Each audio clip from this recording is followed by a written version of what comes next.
আজকে আলোচনা হবে দ্বাদশ শ্রেণীর বাংলা ব্যাকরণের একটি বিশেষ অংশ ধ্বনিতত্ত্ব। তো ধ্বনিতত্ত্ব আলোচনার আগে আমি একটু আগের থেকে বা ভাষা বিষয় সম্পর্কে একটু আলোচনা করে বোঝাতে চাই। দেখো, তো ধ্বনিতত্ত্বের মূলে কি আছে না? ধ্বনিতত্ত্বের মূলে আছে ধ্বনি। এই ধ্বনিটা কি?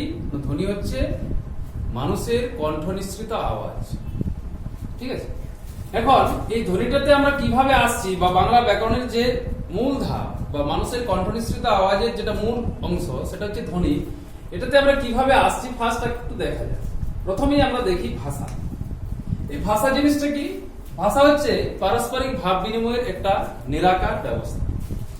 মূলত এর কোনো আকার নেই। যেমন ধ্বনির কোনো আমরা আকার পাই না, ঠিক তেমনি ভাষার কোনো আকার থাকে না। পারস্পরিক ভাব বিনিময়ের একটা নিরাকার ব্যবস্থাকে আমরা মূলত ভাষা বলছি।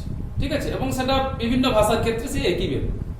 তাহলে এই ভাষার আমরা লিখিত রূপটা কোথায় পাই? তো ভাষার এই লিখিত রূপটা আমরা পাই মূলত উপভাষা।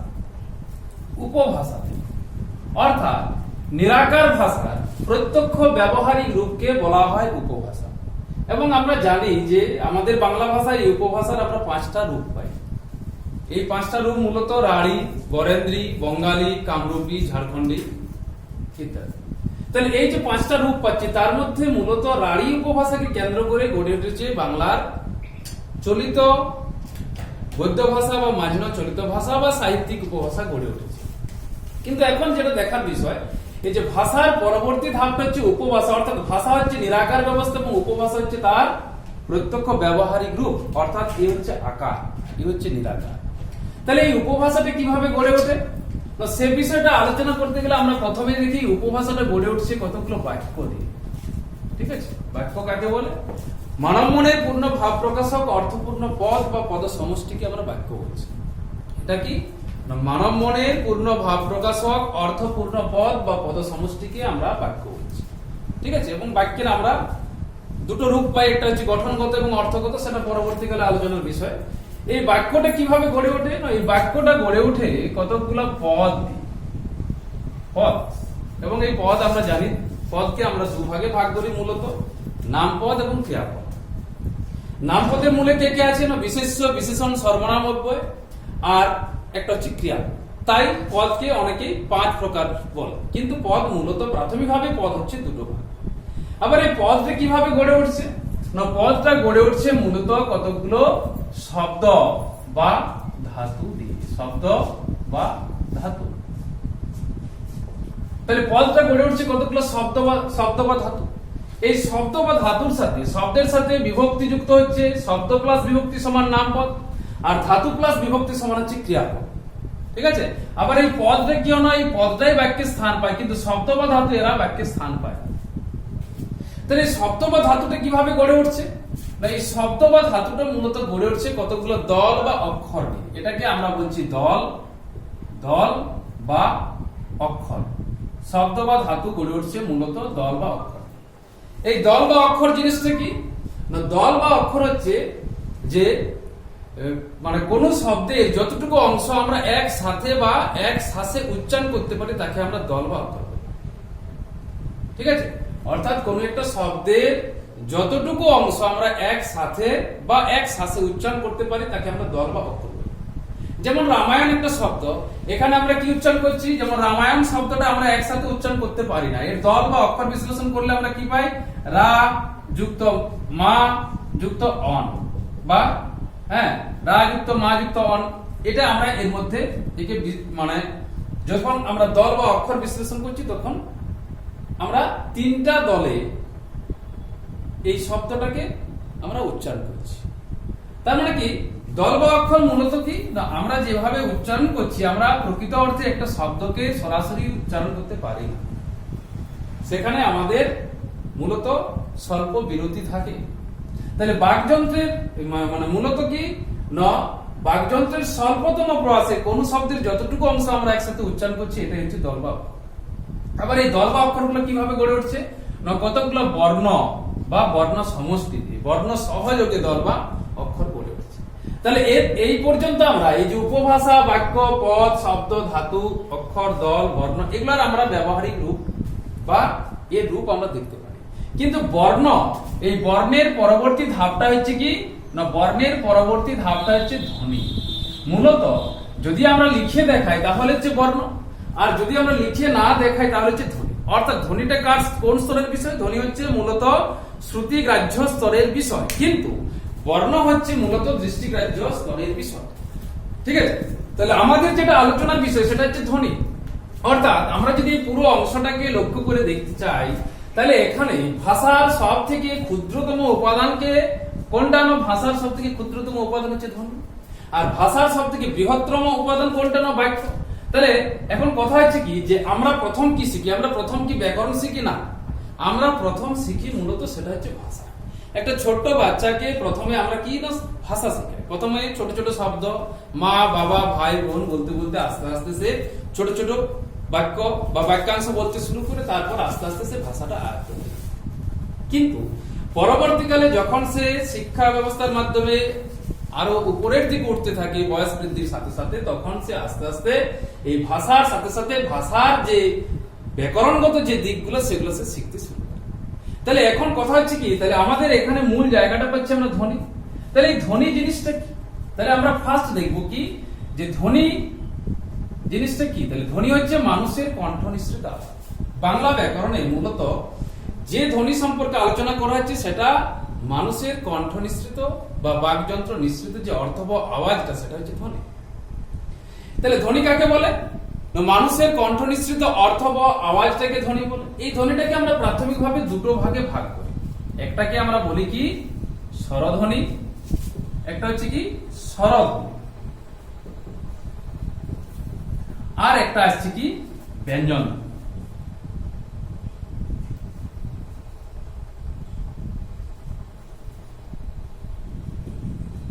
একটা হচ্ছে স্বরধ্বনি, একটা হচ্ছে ব্যঞ্জন। এখন দেখা যাক এই স্বরধ্বনি জিনিসটা কি না, স্বরধ্বনি মূলত যে ধ্বনি অন্য কোনো ধ্বনির সাহায্য ছাড়াই স্পষ্ট এবং পরিমিত উচ্চারিত হয় সেটা হচ্ছে স্বরধ্বনি। অর্থাৎ এটাকে উচ্চারণ করার জন্য আমাদের অন্য কোনো ধ্বনির প্রয়োজন হয় না। কিন্তু এই যে ব্যঞ্জন ধ্বনি, এখানে ব্যঞ্জন ধ্বনি উচ্চারণ করতে গেলে আমাদের কি অন্য ধ্বনির প্রয়োজন হয়। অর্থাৎ ব্যঞ্জন ধ্বনি মূলত স্বরধ্বনির সাহায্য ছাড়া উচ্চারণ হতে পারে না। ব্যঞ্জন ধ্বনির মূলে এই যে ব্যঞ্জন শব্দটা আমরা পাই, এই ব্যঞ্জন শব্দটার অর্থ হচ্ছে কি, এটা হচ্ছে আভাস বা ইঙ্গিত। অর্থাৎ অধিকাংশ ব্যঞ্জন ধ্বনির উচ্চারণ হয় না, আমরা কেবলমাত্র তার একটা আভাস বা ইঙ্গিত পাই। সেই জন্য ব্যঞ্জন নামকরণটা করা হয়েছে। যেমন আমরা উচ্চারণ করছি ক, এখানে কয়ে ক একটা ক্ষীণ আভাস বা ইঙ্গিত পাচ্ছি, কিন্তু মূলত উচ্চারণটা হচ্ছে কার না অটা হচ্ছে স্বরধ্বনি। অর্থাৎ ব্যঞ্জন ধ্বনি স্বরধ্বনি সাহায্য ছাড়া উচ্চারণ হতে পারে না, কিন্তু স্বরধ্বনি এককভাবে উচ্চারিত হয়। ঠিক আছে, তাহলে এখন দেখা যাক এই যে স্বরধ্বনি, এই স্বরধ্বনিটাকে আমরা মূলত দুটো ভাগে ভাগ করি। ঠিক আছে, আবার এখানে এই যে ধ্বনি সম্পর্কে আমাদের যেটা ধ্বনিতত্ত্বের আরেকটা যে জায়গা, সেখানে আমরা ধ্বনিটাকে দুটো ভাগে ভাগ করছি, একটা হচ্ছে বিভাজ্য ধ্বনি, একটা হচ্ছে অবিভাজ্য ধ্বনি। ঠিক আছে, বিভাজ্য ধ্বনির মূল ভাগগুলোর মধ্যে আমাদের স্বরধ্বনি ব্যঞ্জন ধ্বনি আসছে। তাহলে এখানে স্বরধ্বনিটাকে যে আমরা দুটো ভাগে ভাগ করছি, একটাকে আমরা বলছি কি যে মৌলিক স্বরধ্বনি, মৌলিক স্বরধ্বনি, আর একটা আসছে কি যৌগিক স্বরধ্বনি। একটা মৌলিক স্বরধ্বনি, একটা যৌগিক স্বরধ্বনি। তাহলে মৌলিক স্বরধ্বনি কাকে বলে? যে স্বরধ্বনিকে বিশ্লেষণ করা যায় না তাকে আমরা বলছি মৌলিক স্বরধ্বনি। বাংলা ভাষায় মূলত মৌলিক স্বরধ্বনি রয়েছে 7টি। এর সংখ্যা কটি? 7টি। এই 7টি কি কি না, এই 7টি মৌলিক স্বরধ্বনি হচ্ছে প্রথমত হচ্ছে অ, আ। বাংলা ভাষায় বাংলা ধ্বনিমালায় বা বর্ণমালায় নেই এমন একটা ধ্বনি রয়েছে আমাদের এই মৌলিক স্বরধ্বনির মধ্যে, সেটা হচ্ছে এ। ওই জফলায় আকার এ, এটা কিন্তু আমাদের বিভিন্ন শব্দে ব্যবহার হয়, কিন্তু আমাদের বর্ণমালায় এটা নেই। মৌলিক যে স্বরধ্বনির সংখ্যা 7টি, তার মধ্যে অ, আ, এ, এখানে আসছে হ্রস্বই, এখানে আসছে হ্রস্ব, এ আর ও। মূলত কটা? 1 2 3 4 5 6 7, এই 7টা হচ্ছে মৌলিক স্বরধ্বনি। তাহলে বাকিগুলো কি থাকছে না, বাকিগুলো থাকছে আমাদের যৌগিক স্বরধ্বনির মধ্যে। তার মধ্যে কি না, যৌগিক স্বরধ্বনির মধ্যে কি, তাহলে যৌগিক স্বরধ্বনি কাকে বলছে না, যার মধ্যে একাধিক স্বরধ্বনির যোগ আছে, সেই জন্য যৌগিক। ঠিক আছে, একে আবার আমরা দ্বিস্বর বলি, দুটো স্বর আছে তার জন্য দ্বিস্বর। একে আবার বলি সন্ধ্যাক্ষর বা সন্ধিস্বর। কেন না, এখানে একটা স্বরধ্বনির সাথে আরেকটা স্বরধ্বনির সন্ধি হয়েছে তার জন্য। তাহলে বাংলা ভাষায় মূলত এই যে দ্বিস্বর বা সন্ধ্যাক্ষর বা যৌগিক স্বর আমরা পাই দুটো। একটা হচ্ছে কি ওই, এই ওইর ভিতরে কে আছে না, ওইটাকে আমরা যদি ভাঙি তা দেখতে পাই কি ও যুক্ত হস্য ই সমান হচ্ছে ওই, আবার একটা কি আসছে ও, এর মূলে কি আছে না ও যুক্ত হস্য, এই দুটো আমরা পাচ্ছি। এই দুটো মূলত যৌগিক স্বর বা দ্বিস্বর।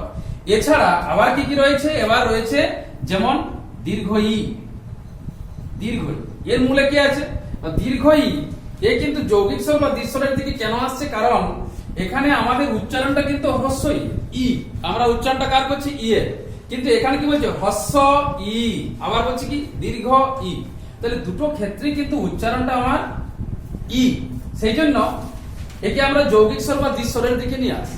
ঠিক আছে, তাহলে যেমন দীর্ঘ ই আছে সেরকম আরেকটা কি আছে না আরেকটা হচ্ছে দীর্ঘ। তাহলে বাংলা ভাষায় মূলত যে জায়গাটা আমরা দেখছি এখানে মৌলিক স্বরধ্বনি 7টা আর যৌগিক স্বরধ্বনি 4টা। ঠিক আছে, এখানে 11টা স্বরধ্বনির সংখ্যা হয়। এছাড়া এর বাইরে রয়ে যাচ্ছে কি ন রি স্বরধ্বনিটা রি। তো যখন আমরা বর্ণমালা দেখি তো বর্ণমালায় আমাদের কি হয় না, বর্ণমালা আমরা মূলত এটাকে ব্যবহার করি না, সেখানে আমরা কি রি, এবং সেখানে আমরা এটাকে দুটো ভাগে ভাগ করে দিচ্ছি, একটা হচ্ছে হস্যস্বর, একটা হচ্ছে দীর্ঘস্বর। তাহলে হস্যস্বরের মধ্যে এর পরিবর্তে এখানে রিটা ঢুকে যাচ্ছে, তাহলে সেই জন্য এদিকে 7টা, আবার এই দিকটাতে কি এ ওই মানে ওই ও দীর্ঘ ই দীর্ঘ, অর্থাৎ দীর্ঘ ই দীর্ঘ ওই আর ও। এছাড়া বাংলা মানে স্বরধ্বনি মালায় আরো 25টি যৌগিক স্বর বা দ্বিস্বর বা সংখ্যাক্ষর রয়েছে, কিন্তু সেগুলা কিন্তু বর্ণমালা বা ধ্বনিমালাতে নেই, যেমন আই এও হ্যাঁ ইত্যাদি, এরকম প্রায় 25টি স্বরধ্বনির আমরা রূপ মানে যৌগিক স্বরধ্বনির রূপ পাই। ঠিক আছে, তাহলে এখন কথা হচ্ছে কি এই যে মৌলিক স্বরধ্বনি, অর্থাৎ আমরা মূলত ধ্বনি যে ধ্বনিটা আমরা উচ্চারণ করছি সেটাই হচ্ছে যে মৌলিক। তাহলে এখানে মৌলিক যে স্বরধ্বনিটা উচ্চারণ করছি তার রূপ হচ্ছে 7টি। আবার ব্যঞ্জন ধ্বনি আমরা ব্যঞ্জন বর্ণ বলছি 40টা, কিন্তু আমি এটা দেখাবো একটু পরে যে ব্যঞ্জন বর্ণ 40টা হলো আমরা মূলত 30টা ব্যঞ্জন ধ্বনি উচ্চারণ করি। বাকি আমি ওটা পরে দেখাচ্ছি যে এর মধ্যে কোন 10টা ব্যঞ্জন ধ্বনি আমরা বাদ দিচ্ছি।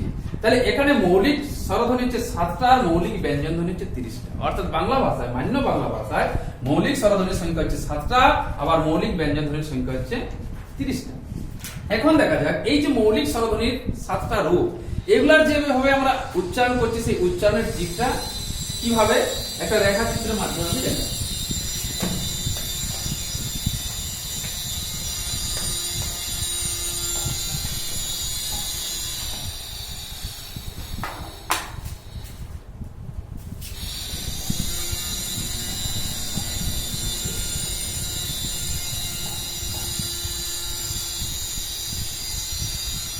মৌলিক স্বরধ্বনি 7টি, এই মৌলিক স্বরধ্বনি 7টির আমরা এইভাবে একটা রেখাচিত্রের মাধ্যমে দেখাই যে এর অবস্থানটা প্রথমে কি না, প্রথমে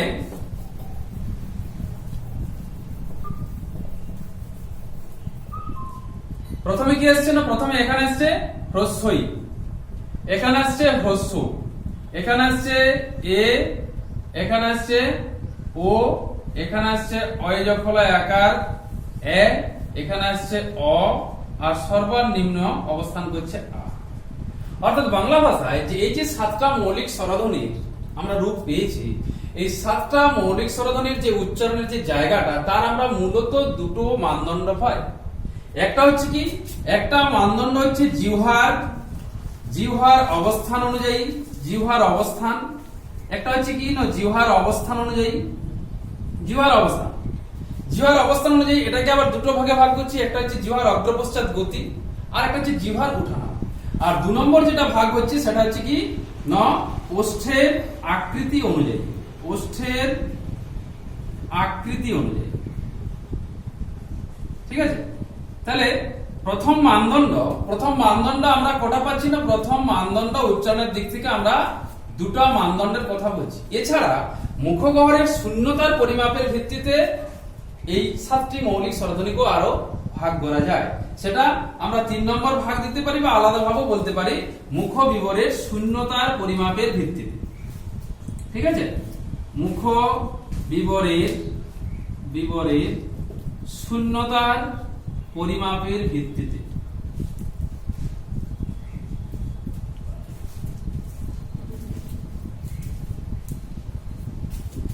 শূন্যতার পরিমাপের ভিত্তিতে, অর্থাৎ আমরা মূলত তিনটা ভাগে এর উচ্চারণের রূপটা দেখছি। তাহলে ঠিক আছে, তাহলে আমরা প্রথমে কি না এই সাতটা মৌলিক স্বরধ্বনির এই তিনটা মূল অংশকে রেখে আমরা এর উচ্চারণের দিকটা দেখি। ঠিক আছে, তাহলে প্রথমে আমরা দেখি কি যে এখানে এই যে হ্রস্বই এ এবং এ এই তিনটি মৌলিক স্বরধ্বনি ওষ্ঠের আকৃতির দিক থেকে যখন আমরা উচ্চারণ করছি তখন এদেরকে আমরা কি বলছি যে প্রসৃত স্বরধ্বনি। ফার্স্ট আমি ওষ্ঠের আকৃতি অনুযায়ী দেখাচ্ছি প্রসৃত, প্রসৃত বা এটাকে বলা হচ্ছে কি না প্রসারিত স্বরধ্বনি। তাহলে প্রসৃত বা প্রসারিত স্বরধ্বনি কাকে বলে? যে সমস্ত স্বরধ্বনি উচ্চারণ করার সময় ওষ্ঠ এবং অধর প্রসৃত অর্থাৎ প্রসারিত হয়ে যায়। যেমন আমি উচ্চারণ করছি হ্রস্বই এ এ, তাহলে এখানে আমার ওষ্ঠ এবং অধর কি হচ্ছে প্রসারিত হয়ে যাচ্ছে, সেই জন্য এদেরকে বলা হচ্ছে প্রসৃত বা প্রসারিত স্বরধ্বনি। ঠিক আছে, অর্থাৎ আমরা আমাদের যে বাকযন্ত্র এই বাকযন্ত্রের অংশের মধ্যে ওষ্ঠ অধর বা মুখগহ্বরের যে বিভিন্ন অংশ সবই এর মধ্যে পড়ছে।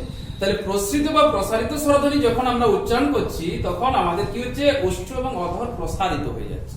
তাহলে প্রসৃত বা প্রসারিত স্বরধ্বনি কোনগুলা? না হ্রস্বই এ এবং এ, এই তিনটিকে মূলত প্রসৃত বা প্রসারিত স্বরধ্বনি বলে। আবার এই তিনটা যদি প্রসৃত বা প্রসারিত হয়ে যায় তাহলে এখানে হ্রস্ব ও আর অ এই তিনটাকে আমরা কি বলি না এই তিনটাকে আমরা বলছি যে কুঞ্চিত স্বরধ্বনি। এই তিনটাকে আমরা বলছি কুঞ্চিত বা বর্তুল স্বরধ্বনি। কুঞ্চিত বা বর্তুল স্বরধ্বনি বলছি কি যে সমস্ত স্বরধ্বনি উচ্চারণ করার সময় ওষ্ঠ ও অধর ফু দেওয়ার মতো, মূলত কি না ফু দেওয়ার মতো কুঞ্চিত বা গোলাকার বা বর্তুল রূপ ধারণ করে, তার জন্য এই তিনটা স্বরধ্বনিকে বলা হচ্ছে কুঞ্চিত বা বর্তুল স্বরধ্বনি। অর্থাৎ হ্রস্ব ও এবং অ এই তিনটা মৌলিক স্বরধ্বনি উচ্চারণ করার সময় আমাদের ওষ্ঠ এবং অধর এটা কি হচ্ছে না ফু দেওয়ার মতো গোলাকার ধারণ করছে, সেই জন্য এটাকে বলা হচ্ছে কুঞ্চিত বা বর্তুল স্বরধ্বনি। ঠিক আছে, তাহলে এখানে আমাদের এইদিকে তিনটা এদিকে তিনটা ছোটা হয়ে গেছে, নিচে পড়ে আছে আ। তাহলে আ ধ্বনিটা কি না আটাকে উচ্চারণ করার সময় আমাদের ওষ্ঠ এবং অধর না প্রসারিত হচ্ছে না কুঞ্চিত হচ্ছে, কি উচ্চারণ করছে আ। তাহলে এটাকে আমরা মধ্যস্থ ওষ্ঠ এবং অধর মাঝে অবস্থান করছে বা কেন্দ্রে অবস্থান করছে, সেই জন্য একে আমরা মধ্যস্থ বা কেন্দ্রীয় স্বরধ্বনি বলে থাকি। ঠিক আছে, মধ্যস্থ বা কেন্দ্রীয় একে বলা হয়, যেহেতু এখানে ওষ্ঠ এবং অধর প্রসারিত বা সংকুচিত হচ্ছে না, হ্যাঁ মধ্যে অবস্থান করছে, সেই জন্য মধ্যস্থ স্বরধ্বনি। তাহলে এটা ছিল আমাদের মূলত কি যে মানে ওষ্ঠের আকৃতি অনুযায়ী স্বরধ্বনির উচ্চারণ। ঠিক আছে, অর্থাৎ স্বরধ্বনি উচ্চারণ ক্ষেত্রে আমাদের যে ওষ্ঠ বা ধ্বনি উচ্চারণ ক্ষেত্রে আমাদের যে ওষ্ঠ একটা গুরুত্বপূর্ণ ভূমিকা রয়েছে সেটা বোঝা যায়। ঠিক আছে, তাহলে এটা হচ্ছে ব্যাপার। এরপর আমরা কি না আমরা জিহ্বার অবস্থান অনুযায়ী করব। এই জিহ্বার অবস্থান অনুযায়ী এটাকে আমরা মূলত দুটো ভাগে ভাগ করি। একটা হচ্ছে কি জিহ্বার অগ্র পশ্চাৎ গতি অনুসারে, আর একটা হচ্ছে জিহ্বার ওঠানামা অনুসারে। তাহলে ঠিক আছে, প্রথম দেখা যাক জিহ্বার অগ্র পশ্চাৎ গতি অনুসারে। তাহলে এখানে হ্রস্বই এ এবং এ এই তিনটাকে বলা হয় মূলত সম্মুখ সম্মুখ স্বরধ্বনি। সম্মুখ কিরকম যে সমস্ত স্বরধ্বনি উচ্চারণ করার সময় জিহ্বা সামনের দিকে এগিয়ে আসে তাদেরকে বলা হয় সম্মুখ স্বরধ্বনি। অর্থাৎ এই স্বরধ্বনিটা উচ্চারণ করার সময় কি জিহ্বাটা সামনের দিকে এগিয়ে আসছে। আমি উচ্চারণ করছি হ্রস্বই এ এ, দেখো এই তিনটা ধ্বনি উচ্চারণ করার সঙ্গে সঙ্গে আমাদের জিহ্বাটা কিন্তু সামনের দিকে এগিয়ে আসছে, তার জন্য এদেরকে বলা হচ্ছে সম্মুখ স্বরধ্বনি। তাহলে হ্রস্বই এ এবং এ এরা যদি সম্মুখ স্বরধ্বনি হয় তাহলে এখানে পড়ে রয়েছে হ্রস্ব ও এবং অ, তাহলে এটাকে আমরা বলছি কি পশ্চাৎ স্বরধ্বনি। এটাকে আমরা কি বলছি না মূলত পশ্চাৎ স্বরধ্বনি। তাহলে পশ্চাৎ স্বরধ্বনি কাকে বলে? মূলত যে সমস্ত স্বরধ্বনি উচ্চারণ করার সময় জিহ্বা পিছনের দিকে পিছিয়ে যায় বা গুটিয়ে যায়। ঠিক আছে, তাহলে সেই জন্য একে আমরা পশ্চাৎ স্বরধ্বনি বলছি। পিছনের দিকে পিছিয়ে যাচ্ছে কি না মুখগহ্বরের পিছনের দিকে যাচ্ছে, মানে কি যেমন বলছি হ্রস্ব ও অ, তাহলে এক্ষেত্রে জিহ্বাটা সামনের দিকে না এসে পিছনের দিকে পিছিয়ে যাচ্ছে, সেই জন্য এদেরকে বলা হয় পশ্চাৎ স্বরধ্বনি। তাহলে এরা যদি সম্মুখ বা এটা যদি পশ্চাৎ হয় তাহলে নিচে রয়ে গেছে কি আ, তাহলে আ স্বরধ্বনিটাকে আমরা কি বলতে পারি না এটাকে আমরা বলি কেন্দ্রীয় স্বরধ্বনি। কেন না এক্ষেত্রে জিহ্বা সামনে বা পিছনের দিকে না গিয়ে মূল কেন্দ্রে বা মাঝে অবস্থান করছে, সেই জন্য একে মধ্যস্থ বা কেন্দ্রীয় স্বরধ্বনি বলা হয়। অর্থাৎ এই ক্ষেত্রে জিহ্বাটা না সামনের দিকে যাচ্ছে না পিছনের দিকে যাচ্ছে, মাঝে অবস্থান করছে, সেই জন্য এটা হচ্ছে কেন্দ্রীয় স্বরধ্বনি। তাহলে এক্ষেত্রে তাহলে মানে জিহ্বার অগ্রপশ্চাৎ গতি অনুসারে আমরা এর তিনটা ভাগ পেয়ে গেলাম। ঠিক আছে, এরপরে জিহ্বার হচ্ছে উঠানামা। তাহলে জিহ্বার উঠানামা মানে উপরের দিকে উঠছে আবার নিচের দিকে নামছে বা কেন্দ্রে অবস্থান করছে, সেই দিক থেকে আমরা দেখি আমরা হ্রস্বই এবং হ্রস্বকে আমরা প্রথম বলছি কি উচ্চ স্বরধ্বনি। ঠিক আছে, এটাকে আমরা প্রথম বলছি কি উচ্চ স্বরধ্বনি। উচ্চ স্বরধ্বনি কি, যে সমস্ত স্বরধ্বনি উচ্চারণ করার সময় জিহ্বা উপরের দিকে উঠে যায়, অর্থাৎ তালুর দিকে উঠে যাচ্ছে। ঠিক আছে, যেমন হ্রস্বই, হ্রস্ব, তাহলে এই দুটো ধ্বনি উচ্চারণ করার সময় জিহ্বাটা কি হচ্ছে উপরের দিকে উঠে যাচ্ছে, সেই জন্য একে আমরা বলছি উচ্চ স্বরধ্বনি। তাহলে হ্রস্বই হ্রস্ব যদি উচ্চ স্বরধ্বনি হয়, তাহলে এক্ষেত্রে পড়ে থাকছে কি এ আর ও, তাহলে এদেরকে আমরা কি বলছি উচ্চ না বলে উচ্চ মধ্য স্বরধ্বনি বলছি, অর্থাৎ তার থেকে একটু নিচে অবস্থান করছে, সেই জন্য এদেরকে আমরা বলছি উচ্চ মধ্য স্বরধ্বনি। অর্থাৎ যে সমস্ত স্বরধ্বনি উচ্চারণ করার সময় জিহ্বা মুখগহ্বরের সর্বোচ্চ অবস্থান থেকে ঈষৎ নিচে থাকে, সেই জন্য এদেরকে আমরা বলছি উচ্চ মধ্য স্বরধ্বনি। ঠিক আছে, কোনটা না এ এবং ও। তাহলে নিচে থাকছে কি না আ, তাহলে আটাকে আমরা কি বলবো না, আটাকে এখানে বলা হচ্ছে নিম্ন স্বরধ্বনি। নিম্ন স্বরধ্বনি কেন না, যে স্বরধ্বনি উচ্চারণ করার সময় জিহ্বা মুখগহ্বরের সর্বনিম্নে অবস্থান করে তাকে আমরা বলছি নিম্ন স্বরধ্বনি। অর্থাৎ এক্ষেত্রে আ সর্বনিম্নে অবস্থান করছে, সেই জন্য এটা হচ্ছে নিম্ন স্বরধ্বনি। তাহলে আ যদি নিম্ন স্বরধ্বনি হয়, তাহলে এ আর অ এই যে দুটো ধ্বনি রয়েছে, তাহলে এদেরকে আমরা কি বলছি না, আমরা মূলত বলছি নিম্ন মধ্য স্বরধ্বনি। ঠিক আছে, তাহলে এরপর আর কি ভাগ না, এখানে আবার হ্রস্বই। তাহলে মূলত আমাদের যে প্রথম যে দুটো মানদণ্ড, যেটা ফার্স্ট একটা বলেছিলাম কি ওষ্ঠের আকৃতি অনুযায়ী, আর 2 নম্বর যেটা বলেছিলাম জিহ্বার অবস্থান অনুযায়ী। এছাড়া 3 নম্বর যে মুখগহ্বরের শূন্যতার পরিমাপের ভিত্তিতে যে আরেকটা আমরা এই মৌলিক স্বরধ্বনির উচ্চারণের যে স্থান নির্ণয় করেছে বা ভাষাবিদরা নির্ণয় করেছেন বিজ্ঞানসম্মত ভাবে, সেই রূপটা আমরা কি দেখি না, এখানে হ্রস্বই এবং হ্রস্বকে বলা হয় কি সংবৃত স্বরধ্বনি। সংবৃত, তাহলে সংবৃত স্বরধ্বনি বলতে কি বোঝায়, যে সমস্ত স্বরধ্বনি উচ্চারণ করার সময় মুখ খুব কম পরিমাণে খুলে যায়, সেই জন্য এটাকে সংবৃত বলা হয়। ঠিক আছে, যেমন আমরা উচ্চারণ করছি হ্রস্বই, হ্রস্ব, এক্ষেত্রে মুখটা আমাদের বেশি খুলছে না, কম পরিমাণে খুলছে, সংবৃত, সেই জন্য সংবৃত। তাহলে এই মানে হ্রস্ব এবং হ্রস্ব এই দুটো স্বরধ্বনি উচ্চারণ করার সময় মানে আমাদের মুখটা কম পরিমাণে খুলছে, সেই জন্য এটাকে আমরা বলছি সংবৃত স্বরধ্বনি। তাহলে হ্রস্বই হ্রস্ব যদি সংবৃত হয়, তাহলে এখানে এ আর ও কে আমরা কি বলবো না, এদেরকে আমরা বলবো অর্ধ অর্ধ সংবৃত স্বরধ্বনি। অর্ধ সংবৃত স্বরধ্বনি, অর্থাৎ যে স্বরধ্বনি উচ্চারণ করার সময় মুখ সংবৃত স্বরধ্বনির তুলনায় ঈষৎ বেশি খুলে যায়, তাকে আমরা বলছি অর্ধ সংবৃত স্বরধ্বনি। ঠিক আছে, এক্ষেত্রে যদি আমি উচ্চারণ করি, এবার উচ্চারণ করছি হ্রস্বই, তারপরে যখন আমি উচ্চারণ করছি এ, তো হ্রস্বই থেকে দেখা যাচ্ছে যে আমাদের মুখটা একটু বেশি খুলে যাচ্ছে, সেই জন্য এদেরকে অর্ধ সংবৃত, অর্থাৎ অর্ধেক ভাবে সংবৃতের সমান। ঠিক আছে, সংবৃত পুরো নয়, অর্ধেক। ঠিক আছে, সেই জন্য এটাকে এ এবং ও কে বলা হয় অর্ধ সংবৃত স্বরধ্বনি। ঠিক আছে, তাহলে আবার এবার নিচের দিক থেকে আমার তিনটা এখন পড়ে আছে, তাহলে এক্ষেত্রে এই আটাকে আমরা বলছি কি না বিবৃত স্বরধ্বনি। বিবৃত কেন বলা হচ্ছে না, যে স্বরধ্বনি উচ্চারণ করার সময় মুখ সম্পূর্ণ রূপে খুলে যায়, বিবৃত অর্থাৎ সম্পূর্ণ রূপে খুলে যাচ্ছে, সেই জন্য একে আমরা বলছি বিবৃত স্বরধ্বনি। তাহলে আ যদি বিবৃত স্বরধ্বনি হয়, তাহলে এখানে পড়ে আছে কি এ আর, তাহলে এদেরকে আমরা কি বলছি না অর্ধ বিবৃত স্বরধ্বনি। অর্ধ অর্ধ বিবৃত স্বরধ্বনি, অর্থাৎ যে স্বরধ্বনি যে সমস্ত স্বরধ্বনি উচ্চারণ করার সময় মুখ বিবৃত স্বরধ্বনির তুলনায় ঈষৎ কম খুলে যায়, তাকে আমরা বলছি অর্ধ বিবৃত স্বরধ্বনি। অর্থাৎ বিবৃত স্বরধ্বনির ক্ষেত্রে মুখটা সম্পূর্ণরূপে খুলে যাচ্ছে, কিন্তু অর্ধ বিবৃত বেলায় কি দেখা যাচ্ছে না, তার থেকে একটু কম খুলছে, ঈষৎ কম খুলছে, এই জন্য একে আমরা বলছি অর্ধ বিবৃত স্বরধ্বনি। তাহলে এই যে আমরা তিনটা ভাগে আমাদের মৌলিক স্বরধ্বনির যে পুরো চিত্রটা আমরা দেখানো হচ্ছে, যে তিনটা ভাগে মানে এদের যে উচ্চারণ স্থান, সেই উচ্চারণ স্থানের যে তিনটা মানদণ্ড আমরা দেখেছি সেইভাবে এটাকে পুরো দেখানো হবে। এখন আমরা যদি মানে আমাদের যেভাবে প্রশ্ন আসে, প্রশ্ন কি আসে, মনে করো প্রশ্ন দিয়েছে অবশ্যই স্বরধ্বনিটির উচ্চারণ স্থান নির্ণয় করো। তাহলে এটা প্রশ্ন দেওয়ার পরে কি ক অপশন দিল হয়তো তোমাকে প্রসৃত, ঠিক আছে, ক্ষয়ে দিয়ে দিল হয়তো কুঞ্চিত, গয়ে হয়তো দিল মধ্যস্থ, আবার ঘয়ে হয়তো দিয়ে দিল কি ন পশ্চাৎ।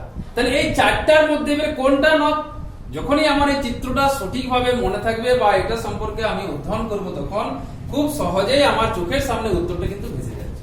তাহলে এখানে দেখো আমি যদি একটা আলাদা আলাদা করে দেখাই হ্রস্বই স্বরধ্বনি এর উচ্চারণের দিক কি কি আছে, না এই হচ্ছে 1 নম্বর প্রসৃত বা প্রসারিত, 2 নম্বর হচ্ছে যে সম্মুখ, 3 নম্বর হচ্ছে উচ্চ স্বরধ্বনি, 4 নম্বর হচ্ছে সংবৃত। অর্থাৎ হ্রস্বই স্বরধ্বনির উচ্চারণের আমরা চারটা রূপ দেখতে পাই, একবার প্রসৃত, একবার আসছে সম্মুখ, একবার আসছে উচ্চ স্বরধ্বনি, একবার আসছে সংবৃত। ঠিক তেমনি হ্রস্ব স্বরধ্বনির ক্ষেত্রে আমরা কি কি পাচ্ছি, না এদিকে পাচ্ছি কুঞ্চিত, এদিকে আছে উচ্চ, এদিকে আছে অর্ধ সংবৃত, আবার এখানে আসছে পশ্চাৎ। ঠিক তেমনি যদি আমরা আ স্বরধ্বনির রূপ দেখি তাহলে আটা কি, না কখনো মধ্যস্থ, কখনো কেন্দ্রীয়, কখনো নিম্ন, কখনো বিবৃত। এটা কি না আমাদের যে মুখগহ্বরের উচ্চারণের যে স্থানটা, সেই স্থান অনুযায়ী আটাকে এই যে বিভিন্ন দিক থেকে যে উচ্চারণ হচ্ছে সেই রূপটা। তাহলে আ কখনো মধ্যস্থ হচ্ছে, আ কখনো কেন্দ্রীয়, আ কখনো নিম্ন, কখনো বিবৃত। ঠিক আছে, ঠিক আছে।